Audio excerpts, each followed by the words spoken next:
د نظم عنوان دی فرقې او فتنې. مولیان خپلو کې په جنگ دي، په فرقو فتنو رنګ دي. یو اسلام یې شل ټوکړې کړو، حقیقت نه په بل سنگ دي. هر یو ځان ته مسلمان وي او هغه بل ورور ته بې ایمان وي. ټول په خپله لار روان دي، ځان ته سم او بل ته وران وي. یو فرقه دیوبندي شوه، بله جوړه بریلي شوه. د فرقو تقسیم دی، د دین لاره دنیایي شوه. یو وی دلته کې جنت دی، بل وی د باندې لعنت دی. عجیبه مسلماني ده، یو ورور بل ته بدنیت دی. یو ته بل نوم اخیستل دي، سم کنځل ورته کول دي. که تپوس د ولې وکړي بیا خو ځان له کار کتل دي. یو تبلیغ پسې کنځل کړي، بل په پیر پسې کنځل کړي. یو پټکي کې جنت ګوري، بل مرید پسې کنځل کړي. دا قصه آخر څه ده؟ دا لانجه آخر څه ده؟ د دې شاته د چا لاس دی؟ معما آخر څه ده؟ مونږ په چا پسې روان شو؟ مونږ عمل د کم کاروان شو؟ فیصله د راته ګرانه چې د کم دین پاسداران شو؟ مونږ چا پسې روان شو؟ مونږ عمل د کم کاروان شو؟ فیصله د راته ګرانه چې د کم دین پاسداران شو؟ ایمان څه وایي هغه وکړه، قرآن څه وایي هغه وکړه، نبي څه حکم را کړی، رحمان څه وایي هغه وکړه.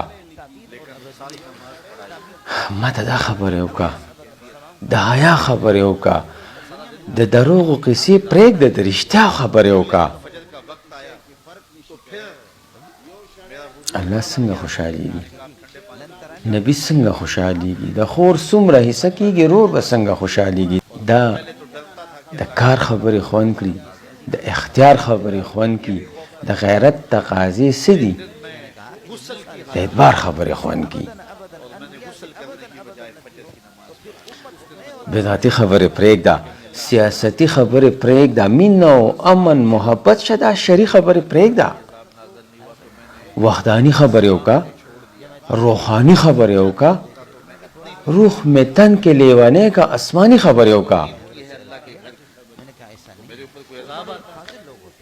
یو اسلام، یو مسلمان کا، یو مذهب د یو قرآن کا.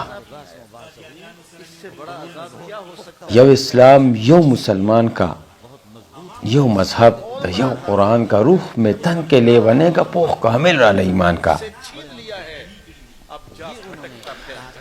اسلامی صادر را خور کا، ټول یو موټی کې رازور کا.